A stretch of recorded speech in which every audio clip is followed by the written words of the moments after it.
Pacha, whenever you are ready. Pacha, you're on mute. I want to share this on my page too, but I don't know if I'm figuring out how to do that. So I might just do it later. But hi, everyone, and welcome. I'm really excited to be here with you all tonight. And so I'm really glad that you could make the time. Thanks for signing up. I'm just going to go ahead.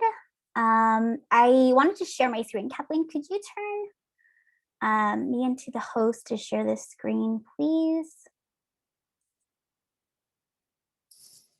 And while you're doing that, I will also share the Facebook Live. Thanks for the technical difficulties waiting. Don't worry about that. Okay, let me see. Hi, Pooh.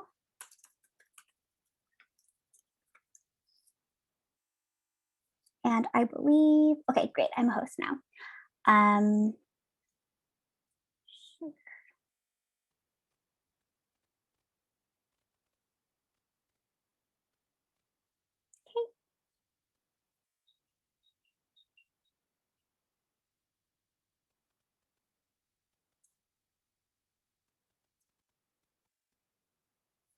Okay, so hopefully you all can see my screen now. My name's Patricia, and I'm going to be speaking to you all today about Bandao, or Hmong textiles. This is going to be a hands-on workshop where you're going to learn how to make bandao, but this is also going to be an informational workshop. So I'm going to be telling you a little bit more about the history of bandao, and just having a discussion with you also on what bandao is and how we can learn about the Hmong culture by looking at Hmong textiles and cloth. So a little bit about me, if you don't know who I am a Bandao researcher. I'm also a Bandao artist and a scholar, and I've been studying Bandao for a few years now. When I was in college, I majored in anthropology, which was the study of cultures. And so I was really interested in the Hmong culture, and I was wondering what I could study about Hmong culture because I wanted to specialize in something. And I didn't always like bandao, but then one day I met a really good friend of mine who is a shaman, and he really loves bandao, and he kind of introduced me to this whole new world that I never even knew about. And so today I'm hoping that I can introduce a little bit of that to you about what Hmong clothes is. I started studying bandao and I was really interested in it. And so I also decided to travel. So I traveled throughout the Hmong diaspora. I went to Thailand, to Laos, to Vietnam, and to China. And I worked in Luang Prabang for 6 months, which is actually where my dad was born and where my family is from. And then I came back here to California and to Sacramento, where I live now. And I also became Miss Hmong USA. And so I began doing a lot of community work, becoming really ingrained in the community. I've also worked with Hmong Youth and Parents United on a variety of things. And now I'm starting up my own small business and platform called Culture Through Cloth, where I am teaching and promoting the art of bandao through making, wearing, and learning. So some of the things I want to do is more workshops like this for you. I'm also selling small DIY kits to teach people how to make bandao. And then I have some earrings and accessories that I'm going to put out next month.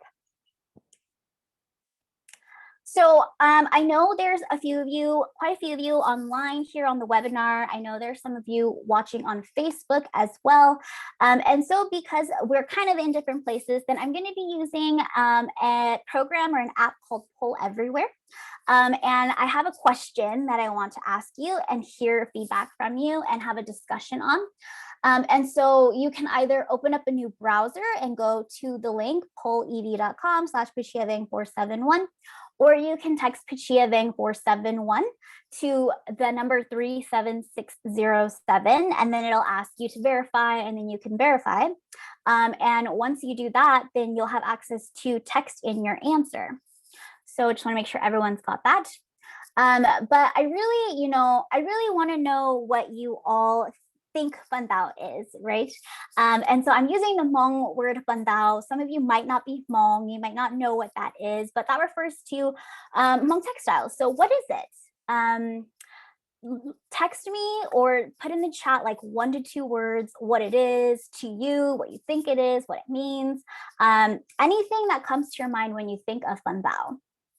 And then your answers are going to generate and pop up here so that I can kind of see. I know there's some younger folks. This is a youth program or a youth workshop. I know that there are some younger folks, and then I know that there are some older folks too. So let me see.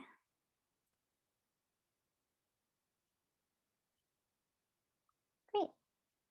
So I'm seeing text come in, which is awesome. So what is Bandao? So some of the words I see are textiles, clothing. Ba and Dao have become separated. Patterns, sewing, family, definitely. Represent, yes, definitely representation of the Hmong people. It's created, and then I also see make, right? It's made. So I think those are all really, really great answers. All kind of encompasses the things that we're going to be talking about today. So thank you for participating. And hold on to that number and also the URL, because then I'll ask you a question later on down the road. So these are some examples of Bandao. I use the term Bandao very loosely, right? Because sometimes I'll say Bandao and then I'm talking about Hmong clothes. And then I'm just talking about a variety of things because I just use it very loosely to refer to Hmong textile art. In the past, I've seen Bandao defined as Hmong embroidery. And then I've also seen it defined as Hmong needlework.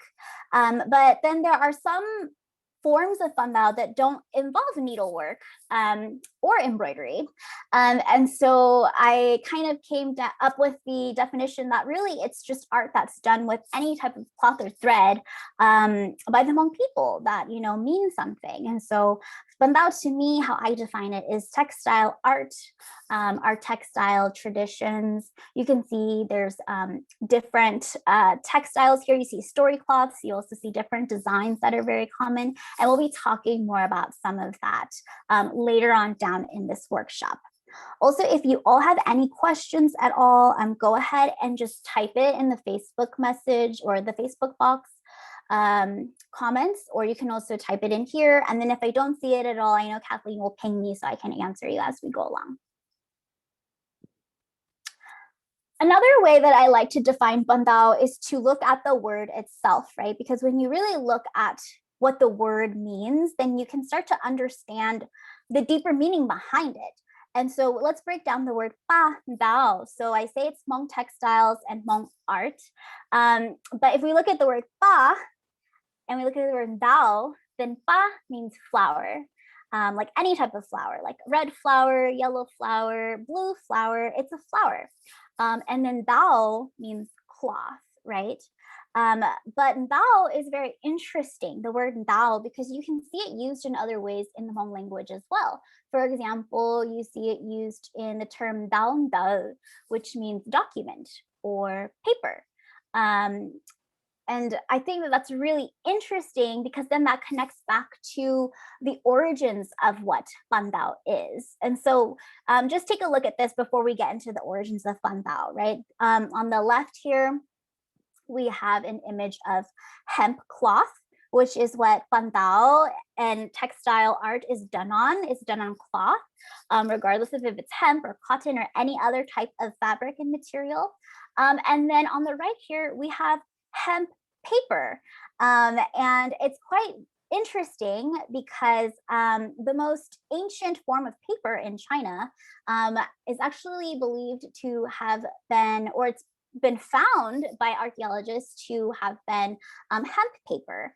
And hemp paper was actually created out of the leftovers of hemp fabric. So then they make hemp fabric, they have all this loose fiber that's in the water or just kind of around. They take that and they make paper with it. And I think that that's really interesting. It's an ancient tradition, just like hemp cloth, like making hemp cloth and making hemp paper are both very ancient traditions in China. Here you see a man from the Gansu region and province, and his families for generations have been making hemp paper. And Miao and Hmong folks do live in that region too. And so I think that that's really interesting. But let's dive in a little bit deeper, right? And so here we have a story cloth, and this story cloth outlines the history of the Hmong people. So the Hmong people, if you don't know about us, we are a people of diaspora. And what diaspora means is just that, you know, we're a people that have left the homelands.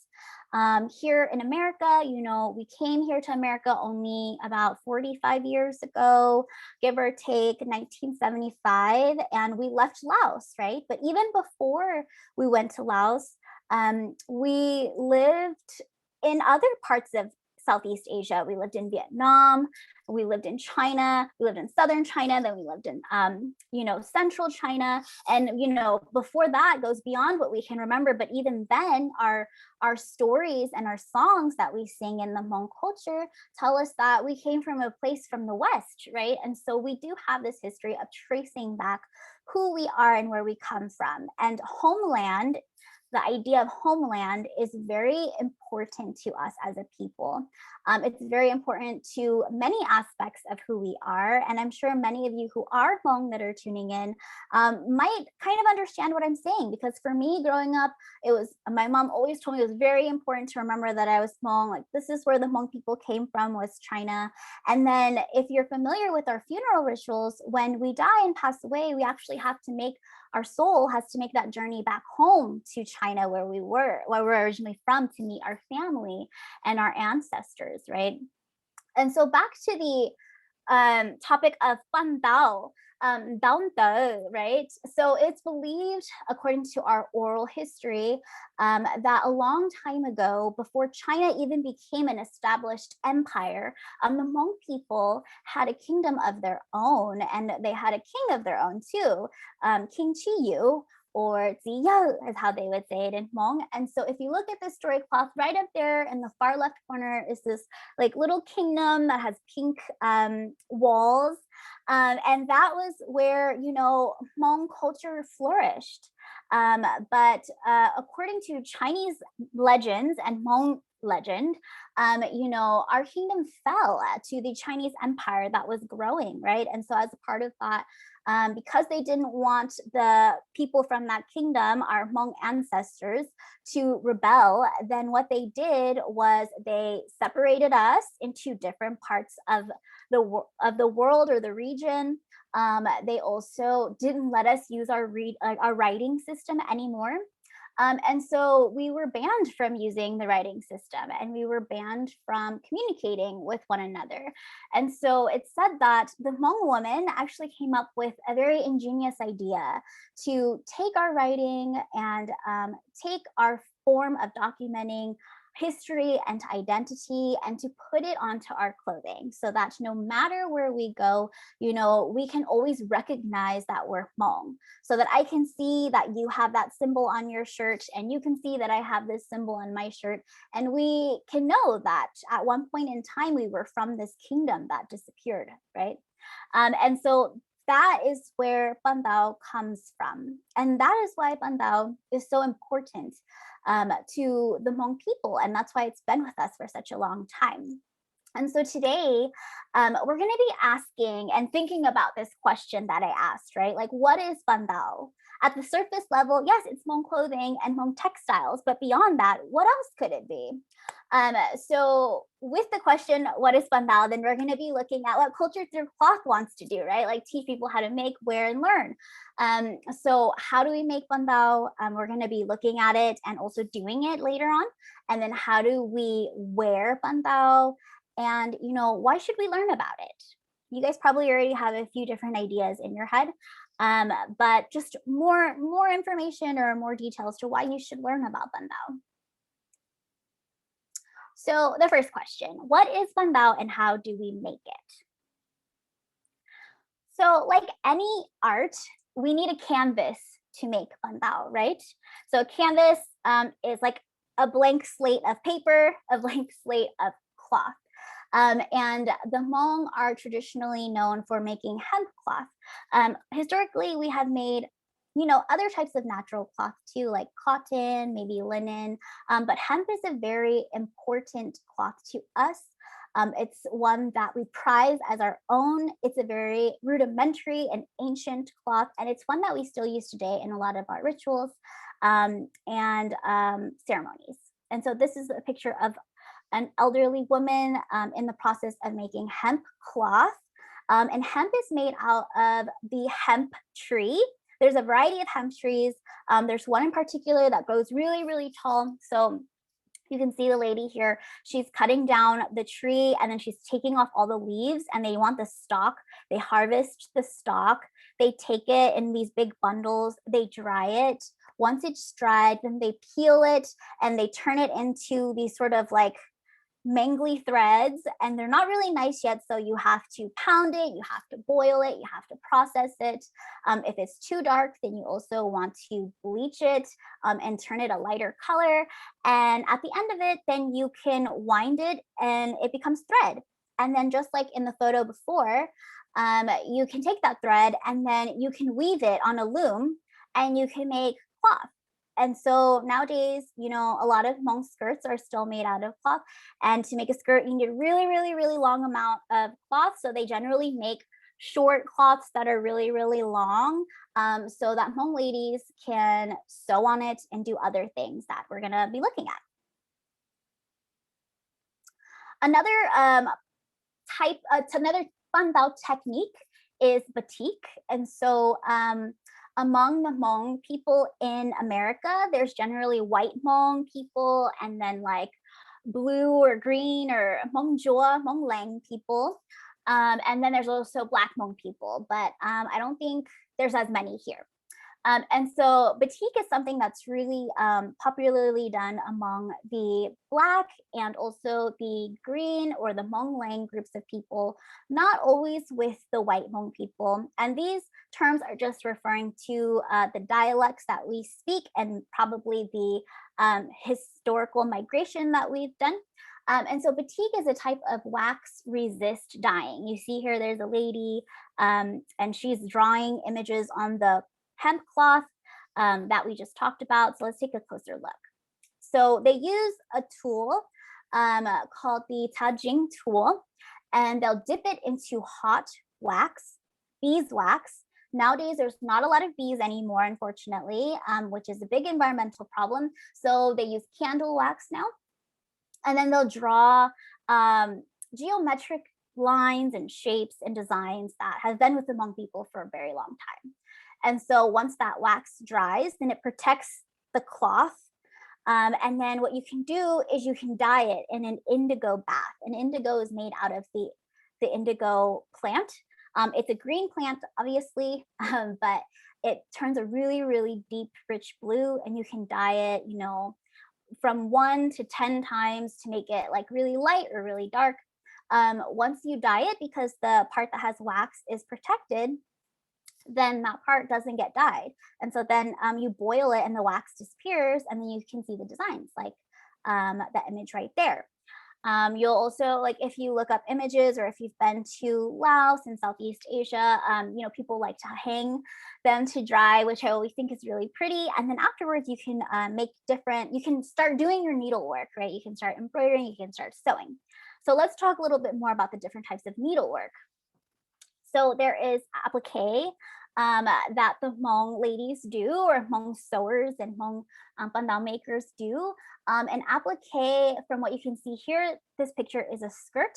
And so what applique means is just that you're applying a design on. Applique is a French word, so it means application, applying. So you're cutting strips of fabric, and then you're going to fold them to make the ends pretty, and then apply it down, and then you're going to sew it down, just like you see in this photo here. You can see the little tiny stitches. And this fabric is what creates the design. And so, you know, the cloth or the hemp fabric, this isn't hemp fabric, this is probably cotton, but that blue fabric underneath with the designs, now we're putting like another design on top of it so that it shows through. So that's one type of needlework. And then here's another example. This is ilo dacha. It's the part that goes on the back of a woman's jacket. And you can see here that from the first arrow up top, the pink part has been like cut out and then applied on. And then after that, they will cut out the little yellow squares and apply that on. And then there are also pink and green triangles. They'll cut that on and then apply that on too. So that's what applique is. And then we have reverse applique. So it's kind of like the opposite of applique, but it's similar. So instead of cutting strips of fabric to create shapes, what you do is you cut the design or the shape that you want into the fabric, and then you fold that fabric in, and then you put it on top of another fabric. So for this image, for example, they would have taken a white piece of cloth, they would have cut those designs in, and then they would have sewed it onto the pink fabric. And instead of that top fabric showing the design and the color being the color of the design, the designs are the color of the fabric on the bottom. So it's like reverse applique. Here are some more examples. So you can see the hat with the heart shapes. And then you can also see the house design, which is actually the design we'll be making. Very pretty on that hat on the bottom. And another snail design. And we'll talk a little bit more about motifs and designs later. And then last but not least, we have embroidery. So super popular, bandao is embroidery. That's what bandao is, right? And so we have embroidery. So there's a variety of embroidery techniques. I'm just gonna go over some common ones that I see used. You see here, the lady is doing cross stitching, which is very popular. So up close, this is what cross stitching is. It's pretty much just X's, like X-shaped stitches, like one stitch and then another stitch, and then you just keep repeating those stitches to create the design that you'd like. There's also a type of stitching called chain stitching, and this is done by creating a circle, like creating a loop, and then just moving on and creating another loop and moving on in the shape of the design. And so you can see I've kind of circled it, that it's a snail motif, kind of curly, but instead of being made out of cross stitches, it's made out of chain stitches. So it's a little freehand. Another type of stitching that we don't really think about as much is this type of stitching that we do. It's like a mix between a satin stitch and a line stitch. Pretty much it's just making a line, like lots of lines together to create an image you'd like. This is actually called the lo hai stitch, but it's more common among the Hmong people in Vietnam. However, here in America, I do see it a lot on the princess hats. So I'll show you. This is from my friend's blog, Petite Roses and Wine. I try to put as many links down to where I get the pictures as I can. Sometimes I don't remember and I just have pictures saved on my desktop. But you can see here on this princess hat that they're also using sort of a satin stitch to create images. And then they're putting sequins on top. So, you know, pantao is buildable. And another one here. Okay, here we go. Okay, and then this is another type of stitching. I don't know the name for it. I should look into that. but it's a type of knot stitching. So I do have arrows here. The yellow arrow is pointing to the black design, right? And how they make this is they sort of make a knot. They make a knot and then they sew down. And so what it does is that it raises up the design and makes it look 3D, which looks really appealing. And then another design on this piece of fabric or on this piece of bandao is the green stitches, which are really just short line stitches again, but they don't really look like that to the eye, because what they do is they actually use raw silk. And so I have a video that I want to show you all, and we're not going to watch the full thing. Oops, let me make this bigger. You don't need the sound. You're more than welcome to go and watch the full thing if you're interested. It is on my Facebook, Culture Through Cloth. But this was when I went on my trip to Vietnam. And this is a very similar type of embroidery or a type of bandao to the picture in the last slide, right? And so you can see there that she's not doing line stitches. It looks like she's actually doing cross stitches, but she's using raw silk, which just means it's silk that hasn't been processed into a really tiny thread. So it looks kind of hairy. And then that makes it look really fuzzy. So that's why sometimes when you look at the Hmong people in Vietnam, their bandao style, they like their embroidery work to be really fat and like thick. And so it pokes out and it looks kind of 3D. Okay. So back to this. Great.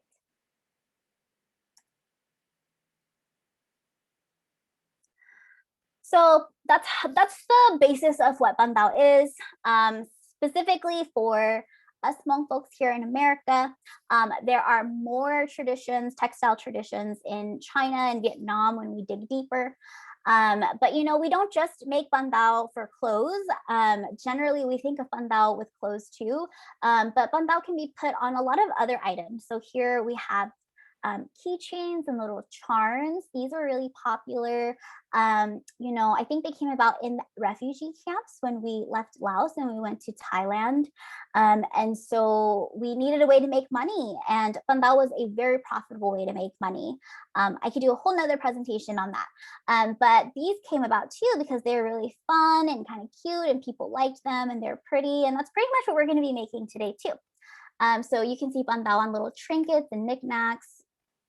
One of my grandma's favorite things was to make little animals out of it. So on the left here are more, I would say, like, I don't want to say traditional, but they're a bit older. Like this, these are the styles that my grandma would make back in the 90s or maybe 80s. But now when I travel, I see the styles on the right. And we also make story cloths. And so bandao, you know, tells stories. And when we were in the refugee camp, we actually used it to visually tell our story through more direct art instead of interpretive art.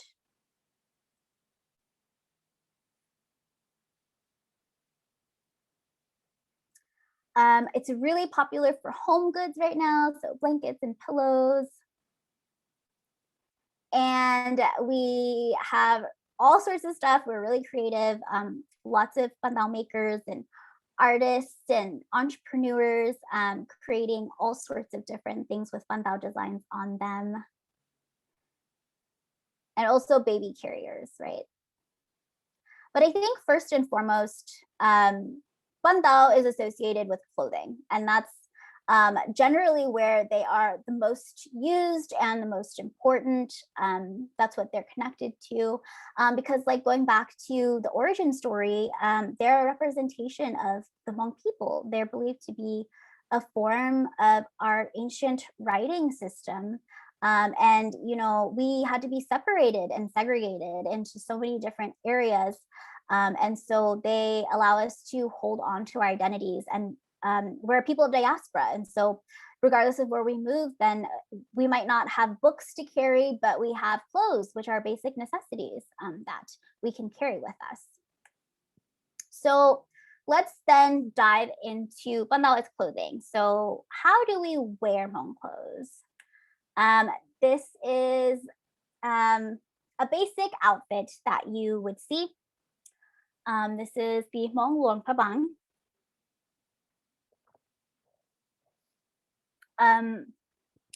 Excuse me, with the popa. But there's a variety that we'll look at. But the basics, with this image, I really just want to talk about the basics of Hmong clothes, right? And of clothing in general. Clothing is a basic life necessity, right? Clothing is linked with human civilization. It's a fundamental part of being human.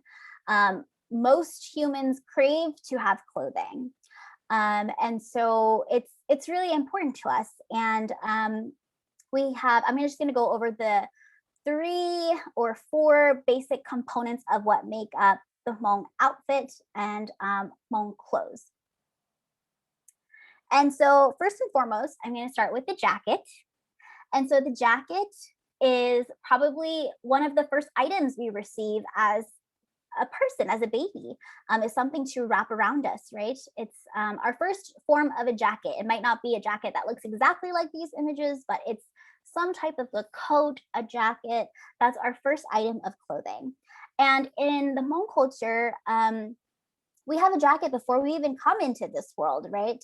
And so I have a picture here of a baby inside of a womb, and there's this sort of clear gel around the baby, and that's the placenta. That's what the baby is pretty much inside of. And so this placenta, along with kind of the placenta on this side, I just think it's all one together. I don't know the exact terms, but the placenta, it feeds the baby, it nourishes the baby. It's what keeps the baby protected. And so in the Hmong culture, and in traditional Hmong belief, the placenta is a jacket. They call it a golden jacket. And so you have this jacket with you. Once you're born into this world, you take the jacket off. And then that is why they also bury the placenta.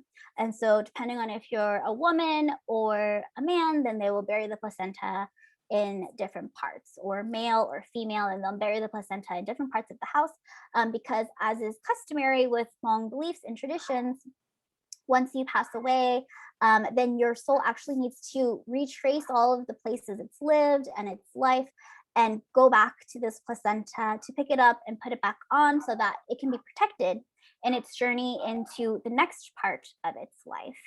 And so I think that this is really interesting. And even when you wear Hmong clothes, right? Like, how do we wear Hmong clothes? Generally, the first thing we put on is a jacket. After the jacket, we might put on a pair of pants. And so pants are pretty universal. They're unisex, both male and females wear them. There's generally among our Hmong folks here in America 2 types of traditional pants we wear. So Tyo Hmong Tơ, or the white Hmong, wear the straight-legged pants, and then Tyo Hmong Zhuang Hmong Leng, or the green Hmong will wear the baggy kind of Aladdin pants on the right here. And then we also have Hmong skirts, right? So if you decide not to wear pants, then you can wear a skirt. And so I have a variety of skirts here. I'm not going to go into the designs too much of the skirt, but I do want you to notice that there are 3 parts to a skirt. And so there's the top part, which holds the skirt together. There's the center part, and then there's the bottom part. And so generally for Hmong skirts, unless you go very deep into China and you start looking at all sorts of Hmong Miao clothing, generally Hmong skirts are made in 3 parts: the top part, the middle part, and the bottom part. And I think that that's really interesting. I love connections and symbology, and I always think about the number 3 and how important it is to Hmong people. When we say us Hmong, we say Be Hmong, right? And which means number 3. We also believe that we have 3 souls, and so I always liken this number 3 because we can make a skirt in any way, but for some reason it's a tradition to make it in 3 parts. And so the white skirt just looks all white, but you can see in the other designs like the skirt right next to it, like the top is black and white. Generally, it's just all white like the other skirts on the bottom. And then the middle part is where you see the really, really long batik that I was talking about, the batik indigo hemp cloth that they design. They'll use it for that middle part. And then on the bottom, they will sew and embroider the bottom designs. So the Hmong skirt really shows the full beauty of Hmong textiles and all the different techniques from hemp to batik to embroidery to applique to reverse applique. Well, generally not reverse applique, but applique. And so they're very, very beautiful and magnificent. And then to hold up your skirt or your pants, you can wear a belt. We have a belt after, and some belts are adorned with different bandao.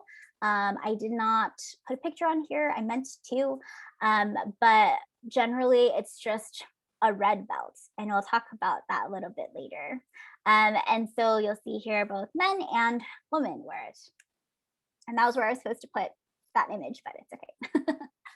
And then that pretty much makes up the outfit, right? Like a basic traditional Hmong outfit. And then afterwards, the last thing you would put on is a hat, right? And nowadays we think of it as a hat, but originally it was a head wrap. And so I got this from the Facebook page How to Hmong. These aren't all the Hmong hats, but there are some of them. I think it's really good representation. But these are all hats. These aren't head wraps. And so I just wanted to show you the difference. These are images like that float around on Pinterest and Google and stuff like that. And so, you know, now we just have an easily made hats put on, but in the past, women would wrap a lot of cloth around their head. And this cloth was to protect their head in the heat. Back in the day, some people say that the Hmong believed that, you know, you have 3 souls, right? It's one of your souls actually lives on the top of your head. So you need to make a home for it. And that's why they wear these elaborate head wraps. Both men and women wear them. Nowadays, men don't really wear head wraps, particularly here and in Laos, but women still do. Here's another example. Okay. So yeah, you can see that when you wrap it, the more cloth you have also, it shows the more wealthy or prominent that you are.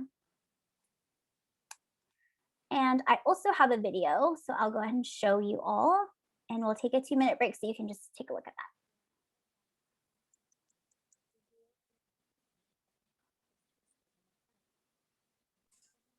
Okay, Patricia, you might want to share the sound with the video. Oh, okay. Let me do that again.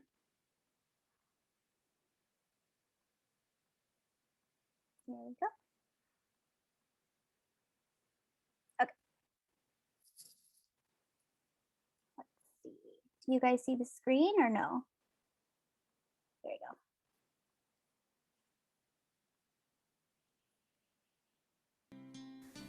First, take your hair and put it into a bun centered at the top of your head.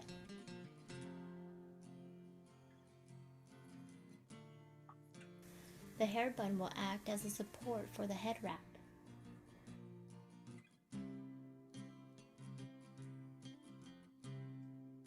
The head wrap is made up of black fabric with embroidery designs at each end. It usually is 2 yards long and about 10 inches in width. One end will have a larger design than the other. The one used here has been folded and sewn in to keep it from falling apart, making it easier to put on. Wrap the fabric around your head.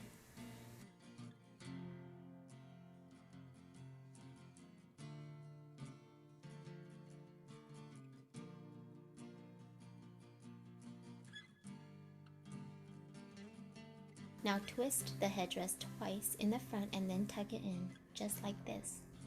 The twist with smaller design should be centered with your forehead. If it is not, slightly turn the wrap to center it.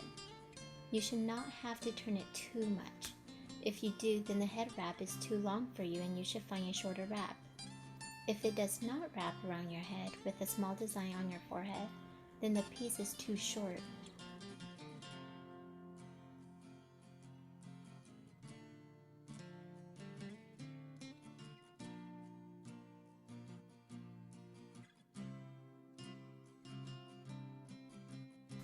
In the end, it should look like this. This is the traditional look of the white Hmong people with a twisted head wrap. Thank you for watching and look for more tutorials from us.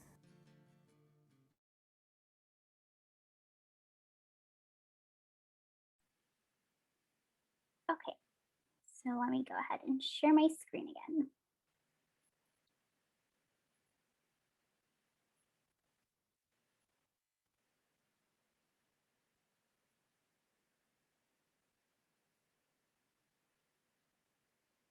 Great.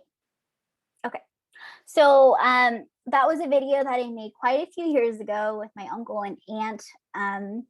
With their Hmong clan or their Hmong group, they wear ju.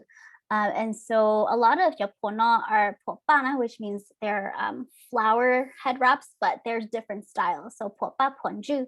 And we can talk about that at another time. But I just wanted to give you all a little look into how you can wear one. And there's lots of videos that have popped up now to wear different hats. So you all should definitely check those out. But as you can see, we do have a variety of hats, right? And that's because the variety of hats are also, like I was saying, well, but there's different varieties because people living in different regions like to wear them differently. And that kind of brings us to this question of why should we learn about bandao? What makes bandao so important? So bandao is like a really important part of Hmong culture, Hmong heritage, Hmong life, and Hmong traditions.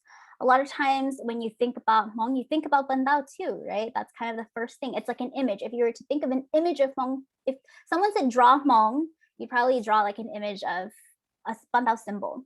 And even today, we have lots of different Hmong orgs and Hmong businesses, and their logos are all Hmong symbols, right? Because that's who we are. They tell us a lot about. They represent us. They're also connected. They represent us, but they're when you look into the story and the meaning behind bandao, then you start to see this bigger picture of who the Hmong people are. Our way of life. We've always been agriculturalists, which just means we've always farmed the land, been one with the land, very close with nature and lived in the environment. Our beliefs, our traditional beliefs and our practices are very connected to the environment, to animism, which just means that, everything is animated, right? Like everything has a spirit. This plant is alive, these animals, this tree, and then combined with shamanism and our concept of spirituality and our soul and where we go. That's also linked to the social structures that make up our people and our society. So, our family systems, our clan systems, and then, of course, also the language that we speak. And so, like what I was talking about, we haven't had a written language for a very long time. Now we all can read and write in Hmong, and we do have a Romanized written Hmong language. But before that, we've had a few other things. But it's all very recent. Before that, we didn't have an ancient writing system that we've always used, and we documented everything through our memory and through what we say and tell each other. And we just remember those things and retell those stories over and over again. So bandao is an important part of that because some of those stories live in bandao so that we can remember to tell them through bandao, through a physical item. And so, if we really look at it that way, then we can see that the different designs of bandao document Hmong history through our diaspora and our migrations and our movements. So in Hmong history, we've had, it's after a lot of research, it's believed that we've had three really big migrations, right? We were originally in central China, then we migrated down to southern, like a little bit more south, and we were there. And then there was another huge migration from the south into southern, like way southern south, like in Yunnan. And after that, folks started moving down into Southeast Asia. And then look at where we are now. Now we've had another large mass migration, and Hmong people are all over throughout the world, right? Australia, the US, Canada, France, not Papua New Guinea, but French New Guinea, just a variety of different places. So let's kind of look at Hmong clothing throughout the diaspora. And I'm not going to go over everything, but let's just at least look at Laos, right? Laos is where some of us might have been born, definitely where my parents were born, where my grandparents grew up, because some of them were born in Vietnam and moved down into Laos. And so there are 6 regions in Laos that we'll go over today. There may be more, but we're just going to go over the regional outfits. And so first is the Sengkuang region. This is a province in Laos, kind of like a state. So like America has 50 states, there's different states, but they call them provinces. So Sengkuang is a province, and generally the Hmong here dress like this, as you can see. They wear the purple turban hats that we all know of. And there's lots of Hmong people in the Sengkuang region. You don't have to be Green Hmong, but generally they're associated with Green Hmong.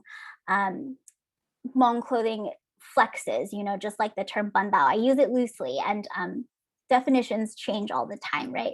And they're always not definite, but this is a general idea. So, Hmong Sengkuang, this is how they dress. And all of these dresses are very similar, but you'll see different variations. And then Hmong Vientiane. So Vientiane is actually below Sengkuang. And this is where we get those really pretty, like, I think I call them chicken hats, but I don't really know the name for them. They're really nice though. I love them. They look great on me. And then Hmong Uram Sai, and Ondong Ponju, right? Or these are the Hmong folks that wear the twisted head wrap. And then Hmong Luang Namta, who are generally white Hmong.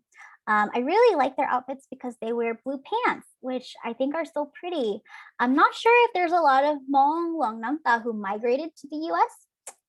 From my conversations, it doesn't seem like there are, because I don't really see a lot of people wearing blue pants when I go to the New Year's, right? And when I met some Hmong Luang Namta in Laos, they say that Hmong Americans don't really go there because they're not really from there. So they do have some really interesting bandao that I don't think we get to see all the time. And then Hmong Rong Prabang, which is where my family is from. This is where my mother's family is from, the Huapan province. But actually, so this outfit, like I was saying, definitions flex, right? So like I was saying, this outfit is in the books associated with the Huapan province, which is the most northern part of Laos, right along the Vietnam border. And these are generally white Hmong. But my mom and her family are not from that region. So my mom and her family are actually from the Luang Prabang region. And then I did some more digging, and then I learned that, a lot of Hmong folks from the north migrated down into the Luang Prabang, Sayaburi provinces, and they adopted the language and became white Hmong, and they kind of adopted more of the similar clothing styles. And so they were coined New Hmong, so Hmong Chia, Pia Hmong Lao. So that's why sometimes you'll hear them say Ukuya Hmong, Hmong Ruang Pabang, Hmong Lao, right?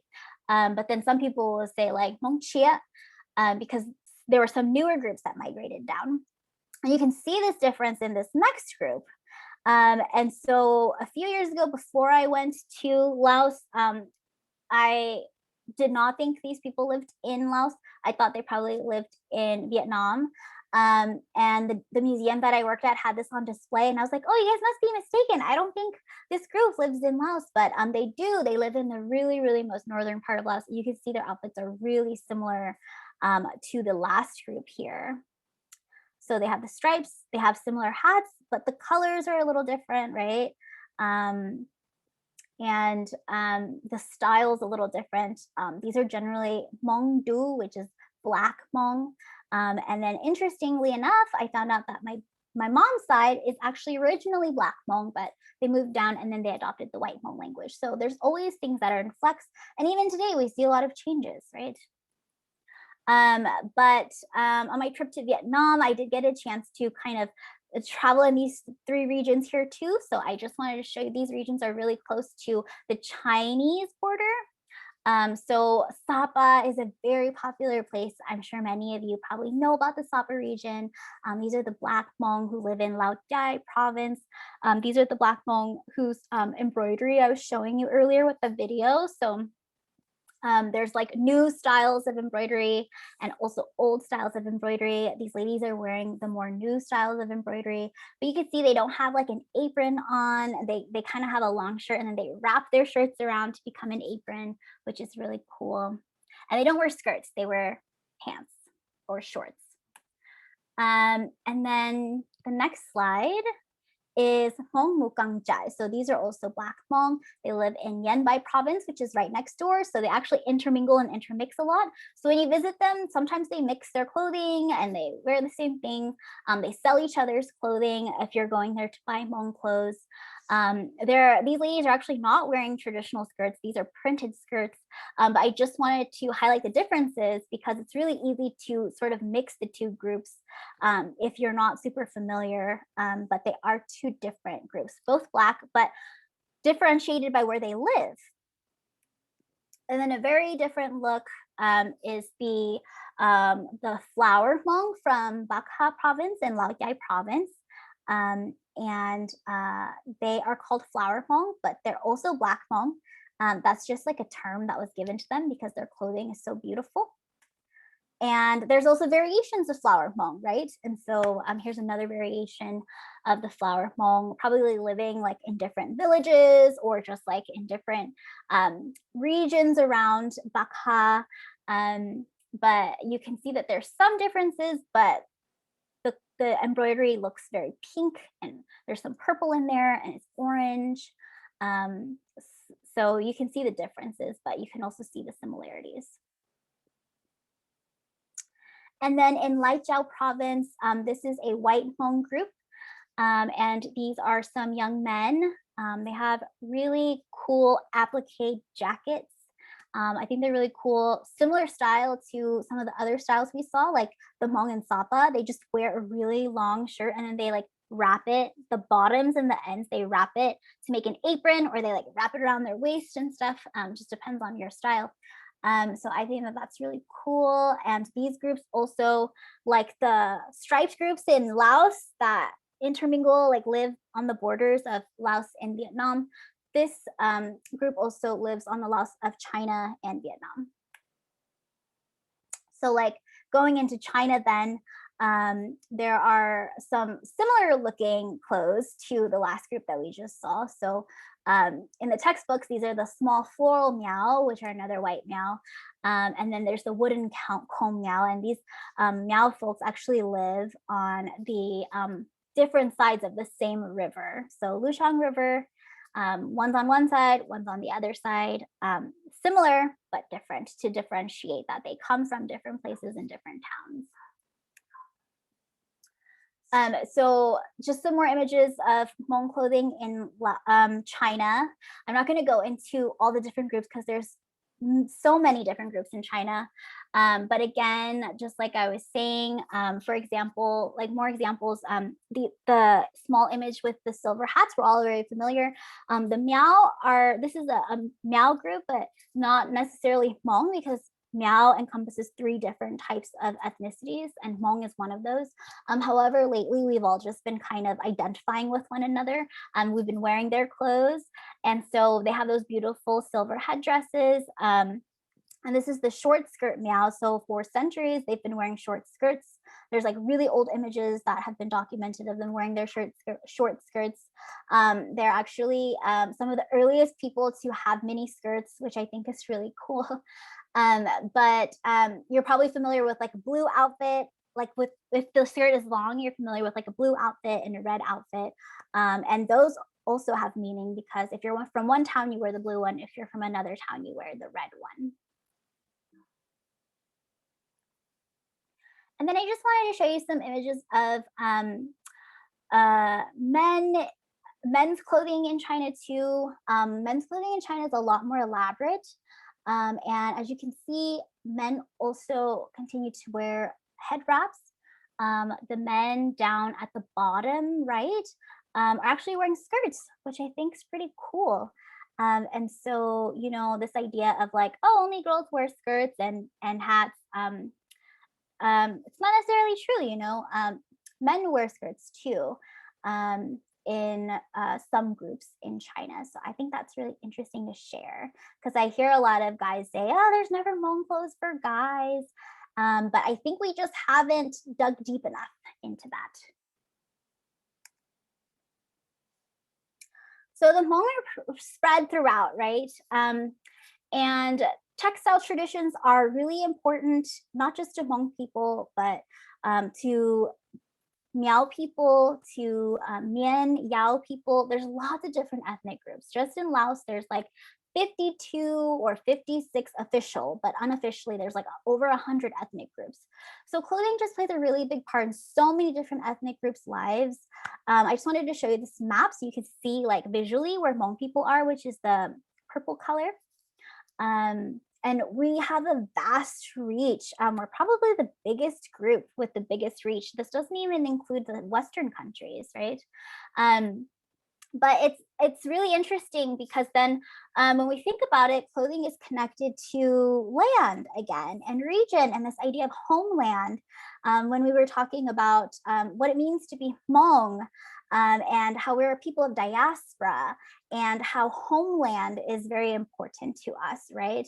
And so if we go back to that idea and we go back to the story of the kingdom, you'll also notice that, you know, we're always crossing these borders that we lived along to move to new places. And like I was saying, clothing is important because it documents history. And some of these historical events also have been documented in our clothing too. So if you look over there in like the top right corner by the Hmong kingdom, you'll see that there's a big river. So, you know, in China, all people believe they originated along the Yellow River, which is that main river. But then right next to it is a red and a green river. And that's really important to the Hmong people, especially the Hmong people in America, because we are the Hmong from the lineage that crossed the red and green river. And so, you know, you'll notice then that we wear a lot of red and green. Even today, the design that we're going to be making is red and green. Technically, it's pink and green, but it's also important to note that pink and red is often interchangeable, right? Like pink is red. And so these are actual real places. I think it's really interesting because I always thought they were just myth and not real. And then when I went to Vietnam, I got the chance to actually go there. And I just wanted to show you the map. So let me see. So this is China here on the left. And then that little dot is where we're zoomed in on the border. And so I'm going to draw so you can see here. But let me do this. So this red line, well, let's not do that. Let's do blue. So this dark line right here is the actual border separating China here from Vietnam. And then this river here is the Red River. And this river here, the Nancy River, is the Green River. Okay. And so, you know, just like how crossing the Mekong plays a really big part in Hmong American history, and how we came to America and left our homeland of Laos after the war, the Red and Green Rivers have played a really large history. There's even two terms to refer to the homeland and the rest of the world, right? So the homeland is China, and then there's the rest of the world. It's just a really significant part of who we are, which we wear on our clothes. So we have red and green on our clothes, and then we also wear the waistbands, right? Our belts are red and green to remember.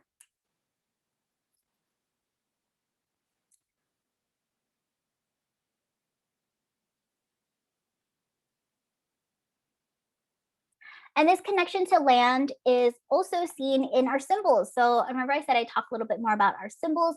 So these are some of the common symbols that we use. You can see the elephant's foot, which is just a bigger version of different snail symbols being put together. We have the house symbol, chicken feet, leaf frond, sun, and then landscape, which just basically it means like gardening, gardens and lands. Fish hooks, interesting, mountains, fences, seeds, diamonds, chicken eyes, centipede, dragon tail, ram's horn. So you can see all of these things are connected back to nature, right? Like connected back to our life, our agrarian lifestyle, our traditional lifestyle. And we're gonna dive into looking a little bit at the snail symbol or the elephant's foot. So this is the elephant's foot. Inside of the elephant's foot is the house symbol. And the elephant's foot is pretty much 4 snails put together. And we call it the elephant's foot, but then symbols always change too, right? So in Vietnam, they say that it's actually 4 friends around a fire. And I think the symbology is still similar, but you know, they just associate it with different actual symbols, or the meaning is still similar. And so let's kind of take a look at how it's used. You can see here, you know, it's used on the belt. So you can see here, this girl, my friend Carolyn, she has it on her belt. If you take a look, it's on the belt of those ladies down there too, in those squares. And then you can see the snail symbol, not so much the elephant's foot, but the snail symbol on the baby's hat. And then on the skirt, you know, the bottom part of the skirt that they sew, it's on there as well in different groups, the flower groups in Vietnam that we talked about. Here's some reverse applique work. And then when we look at the groups in Vietnam with their puffy 3D designs, they don't really look like elephant's foot, but they kind of are. They're just not circular, they're square. And so I think that that's really interesting too, because sometimes when you look at the designs, they start to change their shape a little, but you can still see how they're related, right? Here's a more complicated version of the elephant's foot from China. You can see these are some of the white Hmong who live in Yunnan province. It's really pretty. And so there's different stories, like I was saying. So to us, we call it the snail or the elephant's foot, because there's lots of elephants in Laos. To the Hmong in China, you know, they call this symbol the golden pheasant's head. It's the head of the golden pheasant, because the golden pheasant is a very important animal to them.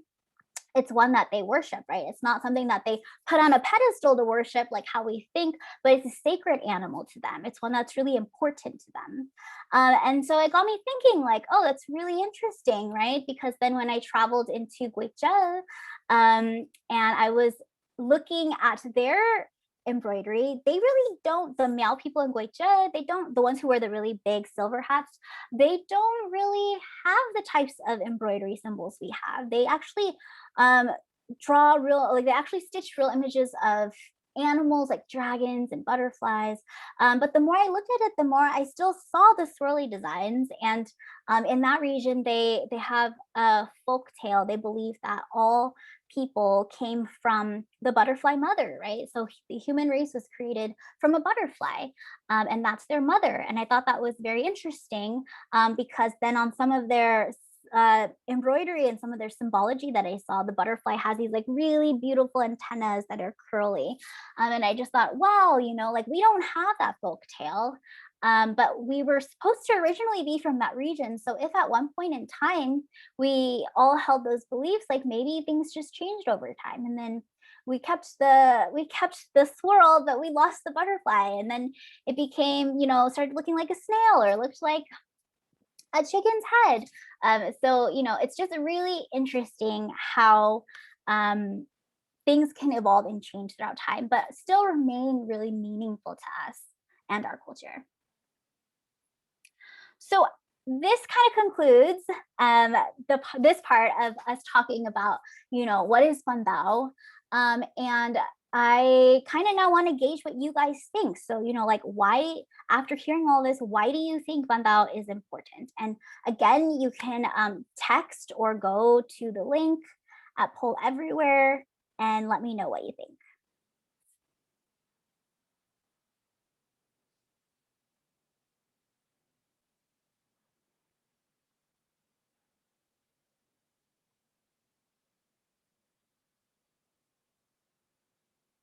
Great. Gonna see if any more comes in. History, preserve traditions.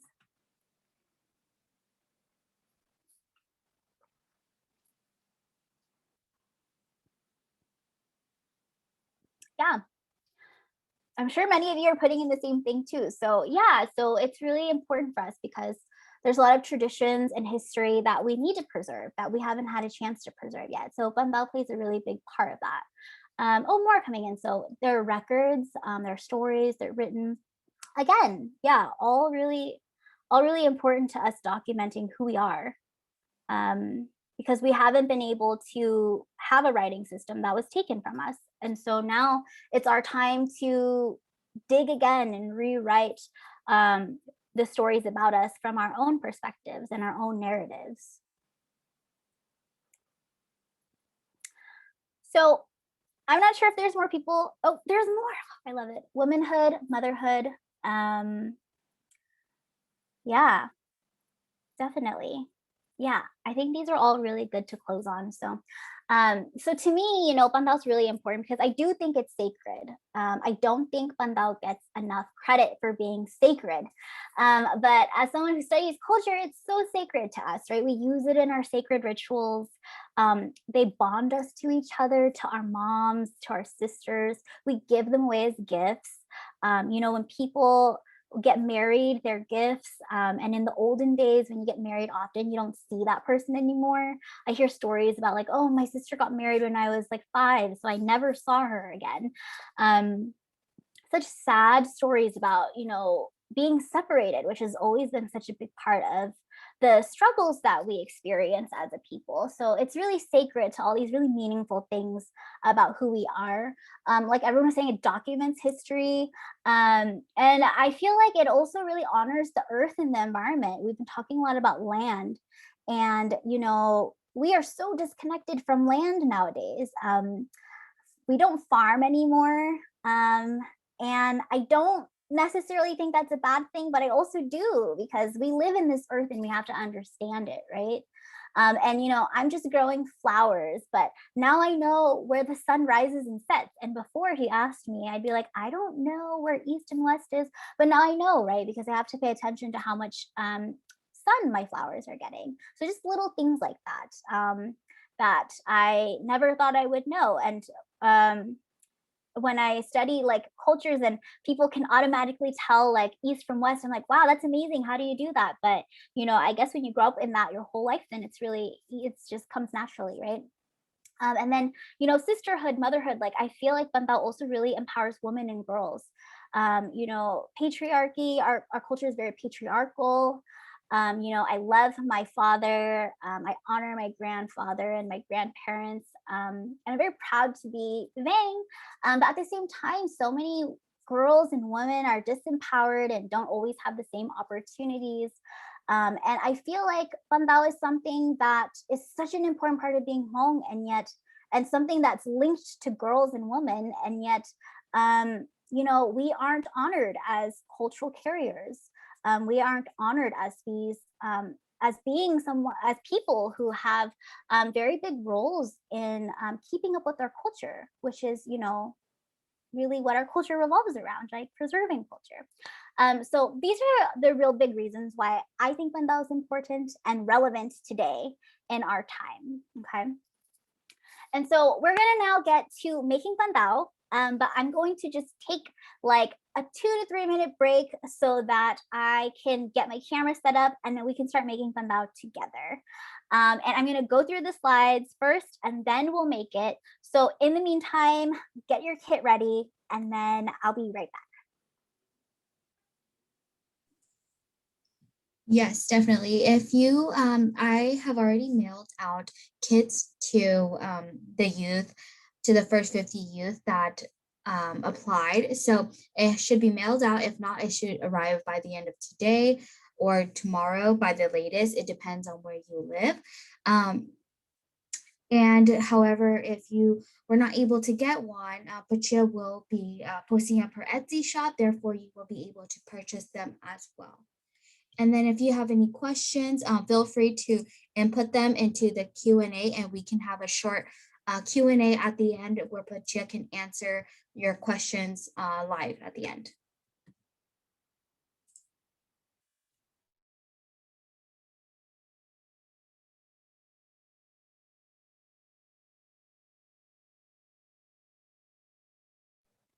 So in the meantime, just go ahead and take a break, get your kit ready. If you have one, grab some water, go to the bathroom, and we'll be back at 7:15. It's 7:12 right now.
Okay, so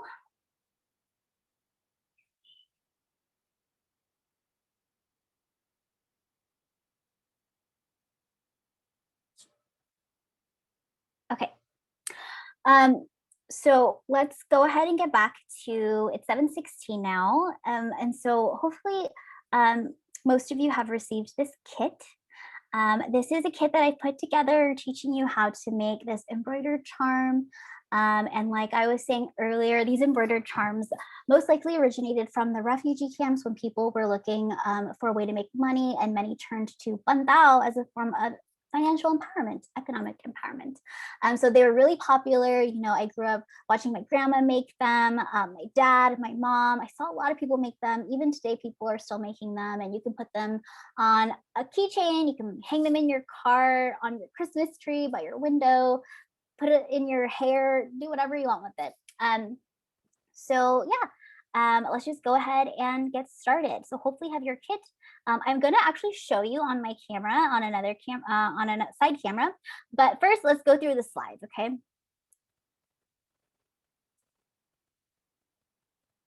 So the first thing you need to do to get started is you need to know your materials. So inside of this kit, you have a piece of Aida cloth, which is a type of cloth for cross stitching, which is the type of embroidery we're doing today. And this has holes. This is 11 count. So depending on how far the holes are apart, if they're like really small, like if they're closer together and they make the cross stitch small, or if they're farther together and they make the cross stitch big, it's a different number. So this is the 11 count. You also have 5 different colored cotton threads. So you have pink and green, yellow, blue, and orange. And then we have silver beads, and you also have 7 Hmong coins. So you'll have 3 big ones and 4 small ones. And then you have some polyester stuffing that you can then stuff the charm with once you're done. Next thing you need to know is you need to know your design. And so our designs are very geometric in shape. So what that means is pretty much that it takes math to create it, especially when you're doing cross stitching. Cross stitching is a counted stitch. So if you're doing any other type of stitching that doesn't require counting, you can just open hand stitch out a design. You might not worry about counting, right? You might just want to get the design down, but for cross stitching, counting is very important, and you have to take into account numbers. So let's look at the design. This is the house symbol. And it, to me, resembles a house. I would love to ask you guys how, does it look like a house? But since I can't communicate directly with you, then I will just go ahead and let you know that it looks like a house to me. Because there are like little walls. So, I mean, if you turn it this way, it's a square. So it's a square house. But it's kind of like been turned at an angle, so it looks triangular, and has like zigzag walls, and then inside are like kind of zigzags, or like I call them steps. So we have the steps in the middle, which can be 4 people inside of a house together. So like a family. So for me, the house symbol represents family, represents unity. Often we find it within the center of an elephant's foot. And it's just very iconic for how important family is in the Hmong culture. So the base design is the house symbol, and then around it are all of these extra stitches that are borders. And we can think of these borders as really, like, someone explained it to me, like protection, right? Like you're locking in that power of the house, the power of unity and family, because it's really important. So it's kind of like you write out a spell or something, and then you like lock it in by circling it, right? So that's why Hmong embroidery has a lot of borders also. It kind of links back to that idea based off what someone has told me before. So we have all these borders around it, and then we do more house symbols, and the design just keeps going and going. So like this, for example, you can see the house symbol repeated again and again in different variations and forms, and interchangeably between pink and green, which are generally the traditional colors that I've seen people used. So growing up, my mom made it pink and green with orange and green and blue and pink. And a lot of the pictures I see are like this. And so I really like this color combination. I think it's very iconic, and that's the color combination that I've chosen.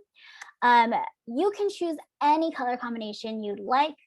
Do keep in mind though that the kit does have less blue and orange yarn, or not yarn, but cotton. However, there's enough for you to do it in whichever color you like. There should be enough for you to do it in whichever color you like. And so, yes, so if you want to make the center pink, you can want to make it green.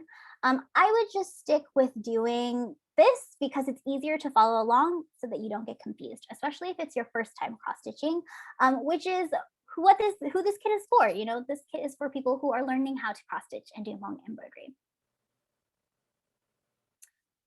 So the types of stitches we're going to be doing are cross stitches, which are X-shaped, as you can see. And then we're doing line stitches to create the border in T shapes that connect. And we have to make sure we count all of these stitches. So let's get into it. So as you can see, I've circled the cross stitches for you so you can see them. You use the holes like a canvas, right? And then you like connecting the dots to create different lines with your thread. So you make an X, and then you put those X's together and they're moving in different directions. So there's 3 in each direction, as you will see here. So there's 3 from the arrows, you see there's 3 X's going down and then 3 X's going to the side. And then that's the step, right? That's the person in the middle. But then to make the border, you have to repeat that step shape 3 times. And so then there's kind of 6 sides. So you have to use a little bit of math to do this, but it's fairly simple, especially if you have the image in front of you.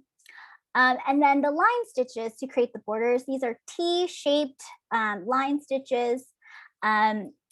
I like to use green and orange to border the pink, and then I use pink and blue to border the green. And so I don't border the green with green and I don't border the pink with pink. So it's just opposite. You connect them. And so you're gonna have to just find a pattern that works for you. There's five T stitches to create one side of a border, which makes 5 sets. And they're kind of, I don't know how to explain it. You just have to look at it and then do it, right? Because you can see the shape. So just copy the shape and continue with pattern. So the first step we need to do is we need to thread your needle. And so if you have your kit comes with a needle. You want to prepare your thread. So the length of the threads in this kit is 1 yard.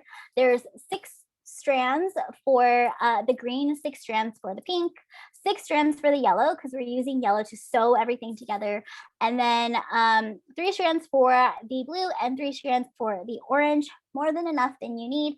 1 yard is very long, and so when you thread it, you need 1 yard, but you're going to use 2 strands because you're going to fold that yarn in half, and then you're going to tie the bottom off. And make a knot at the tail end so that when you pull it through the canvas, it's not gonna just come right through, it'll stop with the knot. And I could show you, but I'll show you in a little bit. And so some problems that might arise, right, that I just want you to be aware of so you can prepare for them when you're sewing with your needle and thread is that sometimes if you're pulling too fast or if your thread is too long, you might tangle the thread without noticing it and then create a knot. And sometimes that can be hard to untangle. So it's good to just pull softly and untangle slowly. So pull and untangle slowly and make sure that you're paying attention to the tension of your string and your thread. If at all you like make a stitch and you realize that the thread is not going through the hole or the stitch is crooked, all you have to do is undo it by backtracking your stitch. So just going back where you came. Very simple. So now we have that done, then we need to set our canvas, right? So we want to start in the center because we have to count everything. So we can't start on the side and then like guess that everything's going to come out perfectly on the other side. It might get a little confusing. So I like to start in the center. I like to start with the foundation and then I like to work my way out because it's easier and it's more geometric and balanced. And so how I do that is I just take that piece and I fold it in half and I fold it again, and then I know where the center is. That way I'm not starting too far off to any side. And then, so if you have the kit, then you can download these instruction sheets. This here, the instructions come with written instructions. It also comes with pictures so that you see it. Now I'm going to switch over to show you how to do it, and you can follow along with me. You can come back to watch this as well if you would like. So let me go ahead and just move to that.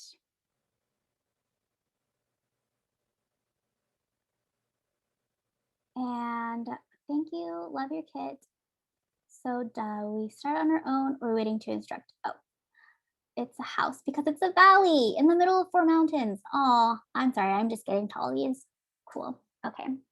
Let me switch over real quick.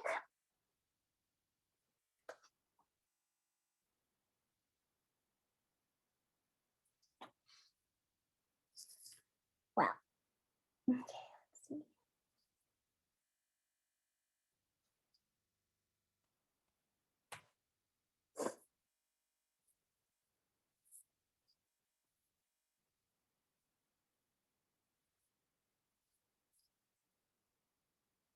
There we go. Okay.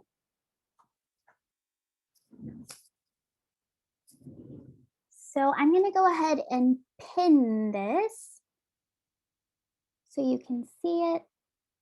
There we go.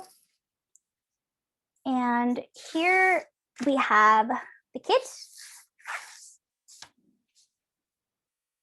Okay. We have the kit. Here are the items. So we're not going to use this yet. So we're just going to put it off to the side. And inside the kit, you'll have like the downloadable instruction sheets and everything like that. There's a needle inside, and then there's 3 different colors. I'm going to start with the pink. That's what I like. It's good if you have, you know, the image in front of you from the downloadable instruction sheet so that you can refer to it. You can also go online to look at one. I'm going to leave it right here. You can do pink or green, like I was saying. I'm just going to go ahead and go with pink because I like that one better. So when you unwind this, there's 6 strands, and it's quite long. And I wind all these by myself. So I prep all this by myself. I measure and cut and prep all of this. I string the beads and coins. And it's quite long. And I do like to use the full strand. So I would advise just unwinding all of it and then just using one strand. So I take one. And again, pull softly and slowly, right? So I just pull really slow, not too fast. And it bunches up, but it just straightens out. And so then you can wind this up again later. I'm just going to put it off to the side. So you want to take your needle. I have a variety of needles. I'm going to use this one because it's the closest one to me. And I have a hole here, and I'm going to put the thread through the hole. Sometimes it can be hard, right? Like this hole is a little big on this needle. If you have a smaller hole, then it might be hard to go through. So some tips and tricks. You can take a small pair of scissors and then just snip it at an angle so that it's thinner and it'll fit through the hole.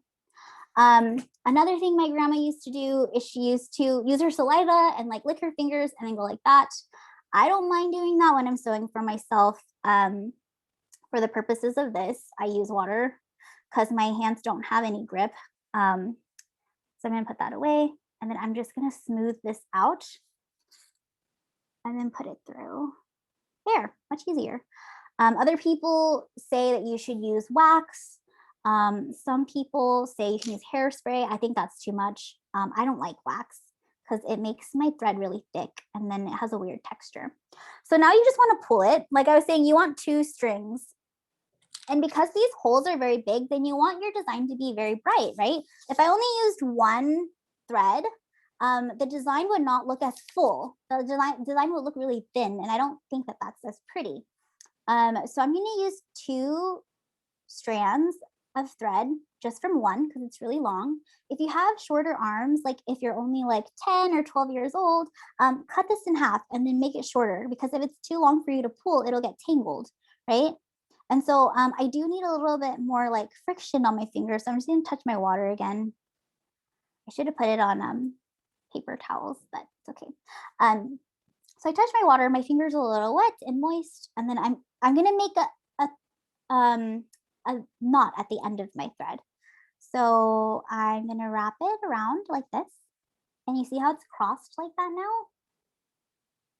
Yeah, so it's just kind of like tying your shoelace, right? But it's on my finger, so I can't pull this end under and over and out. So I'm just gonna roll it instead. So I just roll it, and there's all these like tangles that have been made. And I just carefully pull it and hold it down, and then it makes a nice little knot. Sometimes it has that on the end. If you don't like it, and I don't really like it, I just snip it. And it looks like this. Yeah, so I have a big fat knot now, which is good for me. And then I'm gonna start in the middle, just like the instructions I gave you, right? So I'm gonna take this, it's a 4" by 4". I'm gonna fold it once like this. And I see that line, and I'm gonna fold it once like this. And I see that line. So a lot of times when your cloth is too big and you can't fold it, I literally see people drawing lines in, which is really helpful for making sure that everything turns out really nice. So I see my center points right there. So I probably can't start directly like in the center, so I'm just gonna kind of start in the center. So first what I do is I create a base, and I make my first cross stitch. So that's one cross or one line. I go up and under to the other line. I'm gonna go closer, and I have that first stitch. Do you see that? And then I'm gonna go, I wanna start with the steps that I was talking about, or the houses in the middle of the mountain.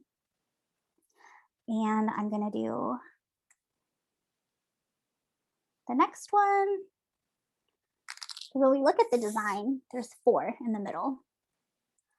And then I'm gonna do the next one. And everyone, has their own pattern, but I figured that it's good to start like this to create a foundation so that you don't get confused and you know where your center is. And then once you have this down from here on out, you can pretty much just start wherever you like. See? So if I want, I can like do this and just do all of this, or do this and do all of this, or I can do all of this and then like one side, however you want, right? So I'm just gonna keep going. Go to one side, and there's 3 cross stitches. And then I go to the other side, and there's another cross stitch.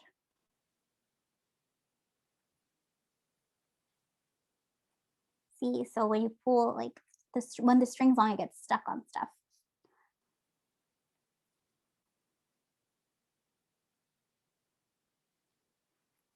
So that's my first step. Okay. And I'm not gonna do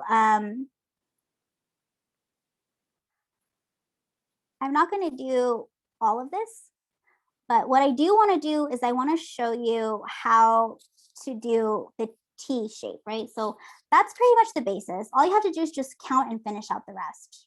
So again, there's one step here or one house here. These are the mountains or the zigzags. And then you repeat this 3 times. 1, 2, 3. One side. And then then you get to the T-shaped stitches. And so you just have to do 2 stitches in the shape of a T. And I'm going to show you how to do that. I'll just show you with this pink, but pretty much, so let's look at this, right? While we're doing it. So pretty much, you have to also notice that there's space in between this. So it's not 2 spaces, it's just 1. So there's just 1 square space in between this. So we have to keep that 1 square space. And you're most likely going to be doing 1 color at a time. So you're going to do all the green ones. So you have to count and find a pattern. So for example, if I do this line and then this line, I know that there's 2 squares in between here. So I can start my next line. So I'll skip 2 and then go up, and then I'll skip 2 and I'll go up, and I'll skip 2 and I go up, and I do that 5 times. And so then you just have to find a pattern that will work for you. And everyone's pattern is going to be a little different. So I'll show you an example. So I'm starting with pink, and I want to start off 1 square away. And I'm going to make the first line, which is a longer line. It's 2 squares. See, look, it's tangled. Okay.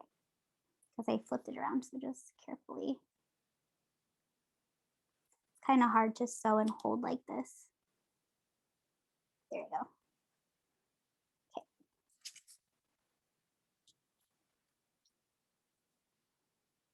Okay. And then now I'm going to finish the T by making the other line, which is shorter. And it's only 1 square. Great. So now I have a T shape. So that's that first T right there. Different color, same shape, same part of the design. Most likely you're not going to have an orange to go there or a blue. So we're going to have to skip those 2 parts. So you can see a pattern emerging. There's like 2 dots here or diagonally from this point just up here. So you just go diagonal or you find 2 and then it's the same shape. So you want to go up 2 again like this. Okay.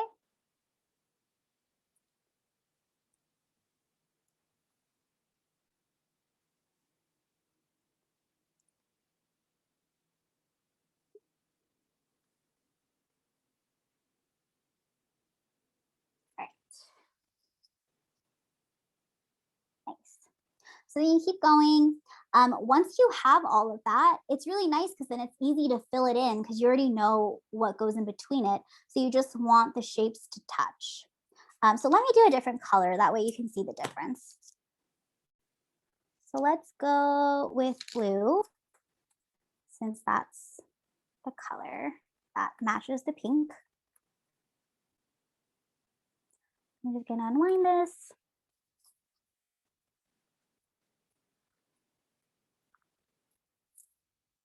And you know, I actually have this darker green here, so I'm just gonna use this so you can see it.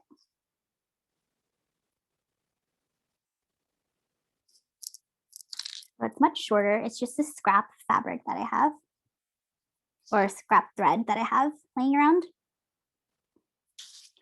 So now that the T shapes are in, you can just fill in the other T's by making the tips touch, right?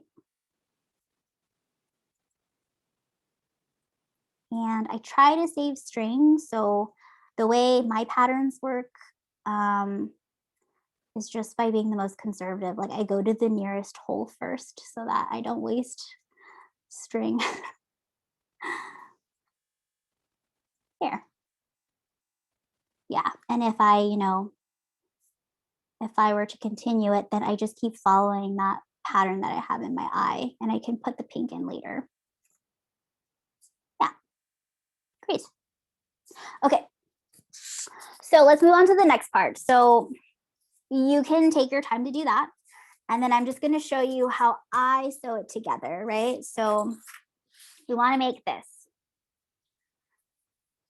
And eventually we're gonna be making this. And all the instructions are on my in the instruction sheet, but I generally just measure out and I cut around.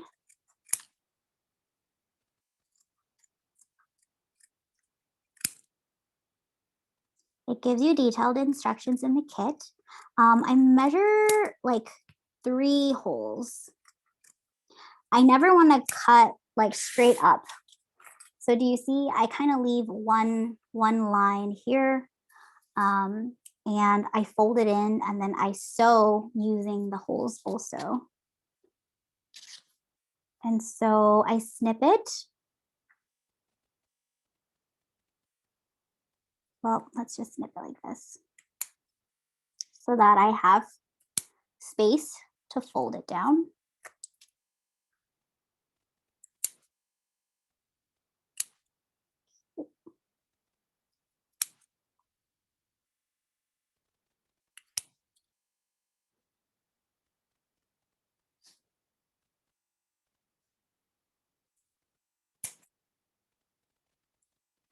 So now I've prepared the fabric and I'm just gonna crease it again, which is where I want to sew it down. Great. Okay. And then now I'm just going to take my thread and sew it down. So I'm gonna get a different needle because this one I have is too short or too fat. I want a skinny needle, which is what's in the kit. And I'm gonna take yellow, but I wonder if I have another scrap fabric I can just, or scrap thread I can use. Let me see. Well, yeah, let's use the yellow.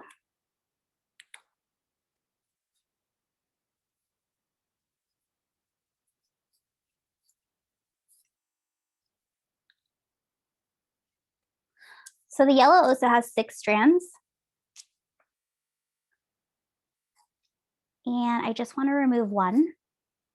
So actually I'm going to remove 2 because I want a long enough strand to sew all around so that I don't have to deal with tying a knot off at the end, right?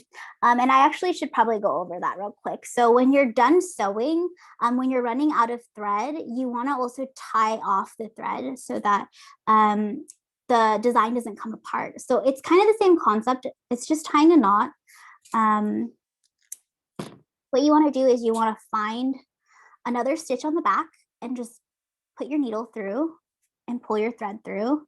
And then you create a loop and you want to go through that loop to tie a knot. It's just like tying your shoe, but with a needle and thread. And you can do that twice just to secure it. If you want to do it once, it's fine. And there you go. So when you're sewing the charm together, though, it's a little trickier. And this is just the method that I use. So let me just prep my thread real quick and pull out the yarn.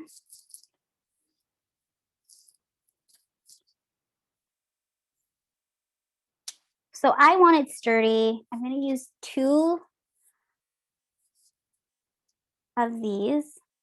I'm going to use 2 of these, but I'm not just going to use one because if I use one, I'd have to fold it in half. And I actually want it to be really long.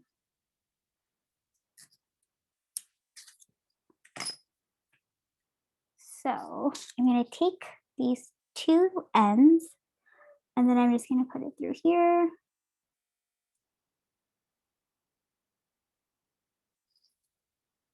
Oh, should probably use the water. Snip it. Okay.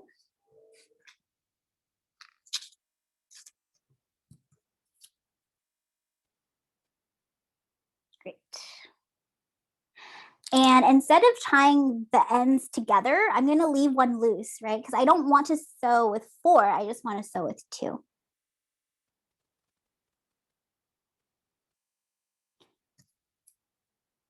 It's kind of a tiny knot. We'll see how it does. Okay.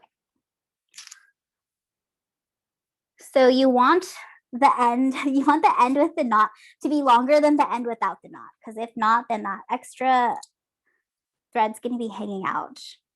And let me just do this again. Okay, that's a bigger knot, which is better. So I have this folded in.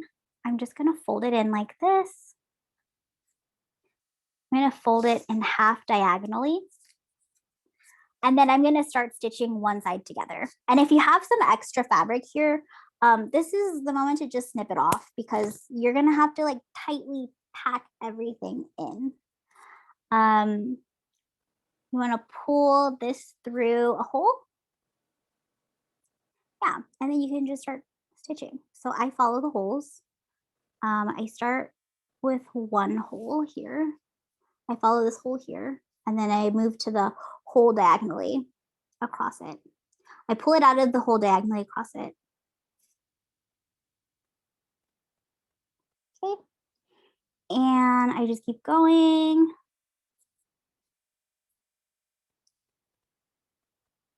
Great. And so then you just keep doing that all the way up here. Once you're up here, you fold the other end. And to keep everything sturdy, I like to sew down about halfway. And then that's when I'll use my stuffing and I'll start stuffing it. So this is the stuffing, and then you can just start stuffing it. I actually provide quite a lot of stuffing. And so, you can stuff it super packed or you can stuff it kind of like fluffy, however you'd like. But pretty much once you're done with that, then you have this. And how you tie it off. How I like to tie it off is I can do it in a variety of ways. I tie it off in a way that can hide the knot. So I'll tie it like onto one of these strings and then I'll push the needle down and pull the thread out so that the knot's not sticking out. Sometimes if I know where I'm gonna pull thread out on the bottom, I'll just pull it out from here. And then I'll like tie it to one of these threads and then I push it back in. And then we'll start wanting to bead it, right? And so there's instructions on beading in the kit as well. And I'm just gonna go ahead and show you how to bead. I have some beads here.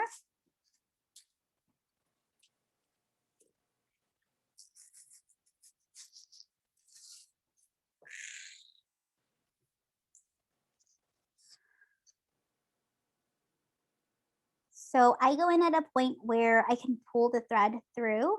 And first I locate how many strands I want, right? So I want 1, 2, 3, 4, 5, 6, 7 strands. And so I kind of measure them out and place them accordingly. Can you guys see? I'm like trying to find the camera. Okay.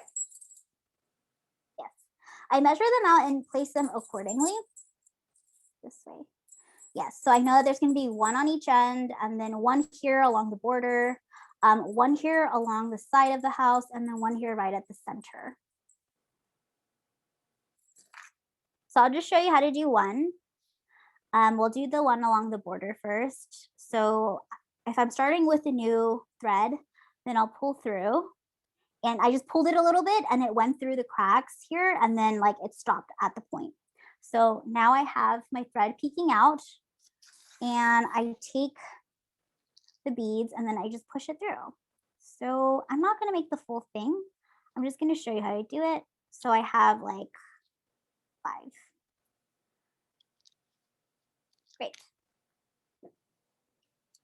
Now I'm going to take a coin here and I'm just going to pull the coin through. So I have it here. And to secure the coin in a little bit more, I take my needle through the coin one more time. So I push it through again one more time. And once I have that done, then I just make sure it's tight so that there's not a lot of string just hanging loose. So you're gonna wanna have to hold it together. And you're gonna pull the needle back through the bead.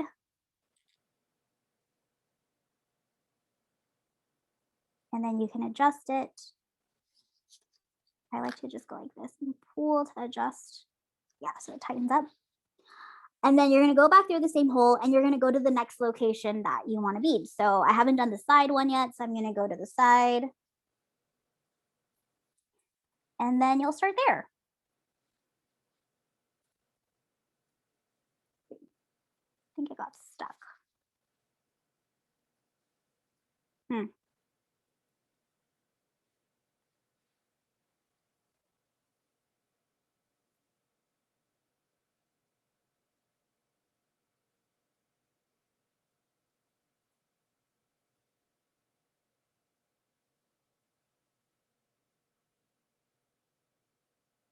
1 second.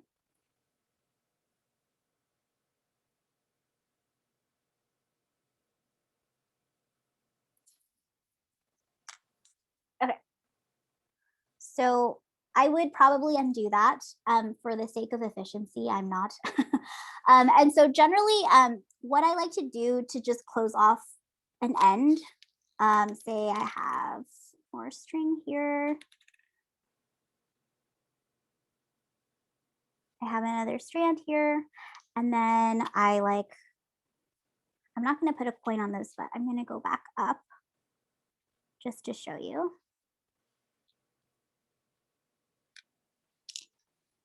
And I'm just going to tighten it. Yeah.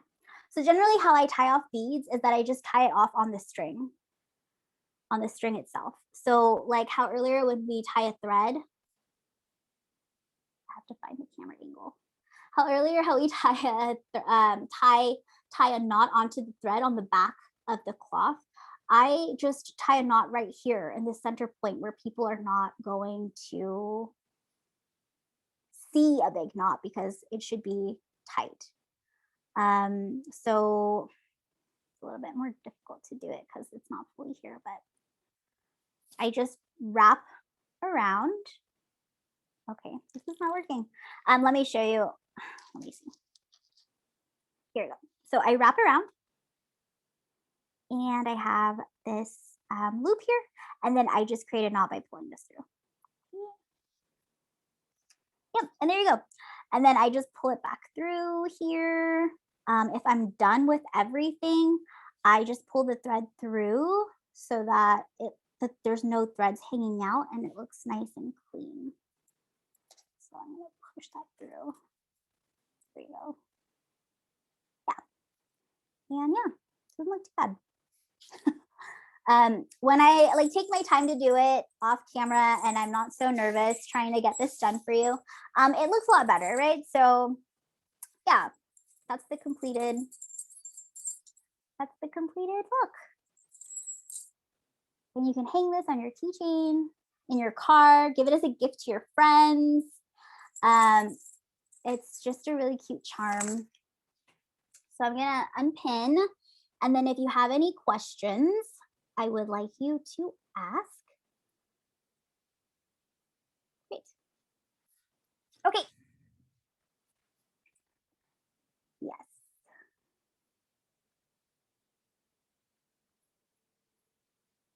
Okay. So Kathleen, are they able to ask, or are they going to just be typing it into the box? If they would like to ask, and instead of not raising their hand, instead of not writing it to the chat box, feel free to raise your hand, and then Pache will be able to allow you to talk. Let me. Okay, so Taylor had her hand up, I believe. Allow you to talk. Oh, okay. I'm gonna promote you to panelist, Taylor, if you'd like to speak.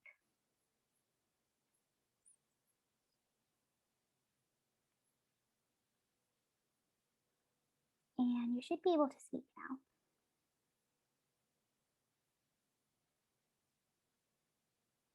And if anyone has any other questions, just go ahead and type it into the box.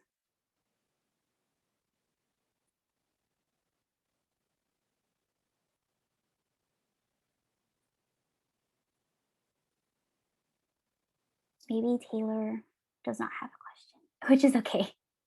Okay, let me turn this off. Okay. Whoa. I know that was a very fast-paced kind of demo. I'd actually really love to make a more thorough video that I can share with everyone on how to sew it together. But if you have my kit, you will have the full instruction sheet with pictures and writing to show you how it's done. And if you don't have the kit, you are more than welcome to purchase one. If you want to just try it on your own too, like I really encourage you to do it. I know that a lot of people who are new to sewing though might not know where to get everything because you do have to get things in different places. And so I thought it would be kind of nice to just make a kit and use it as a tool to teach people how to make bambao, as it's been done for a really, really long time now. And so if there aren't any questions, I just really encourage you to all stay in touch with me. I am growing my platform Culture Through Cloth. I really want to share more about what I know with everyone on bambao, do more research, continue to do more research. Also just create a space for people to appreciate it and understand it more. So you can go to my website, you can go to my Etsy shop. I have a Facebook you can like and follow. And then I also just started an Instagram. So follow me on there too. Pache, you have a question. Lisa said, are you able to send your PowerPoints, your Pandao PowerPoint slides? I really love your slides and it was very informational. Oh, thank you, Lisa. I'm more than happy to provide it. So just email me. My email is pachia at Culture Through Cloth, and then I can send you a copy of my slides. Anything else? Well, I hope you all enjoyed this. I really appreciate that you have been here with me for 2 hours, and I hope to do more of these types of workshops. Hopefully, once COVID has died down a little bit more, then we can actually do them in person and we can actually make them together, which I think would be so much more fun, like out on the lawn at a park somewhere. I'd love to have little fun Fundao circles. So definitely stay in touch and hope to meet some of you in person. Let me know if you have any questions. You can message me on Facebook, on Instagram, or send me an email, okay? Anything else, Kathleen? I think that's about it. Last but not least, I just want to thank everyone for joining us on our very first Bandao workshop. And so that concludes our workshop for tonight. Thank you, Pache, and thank you to all the attendees that made it, along with all the viewers that are on Facebook. So thank you very much, and you guys all have a great night.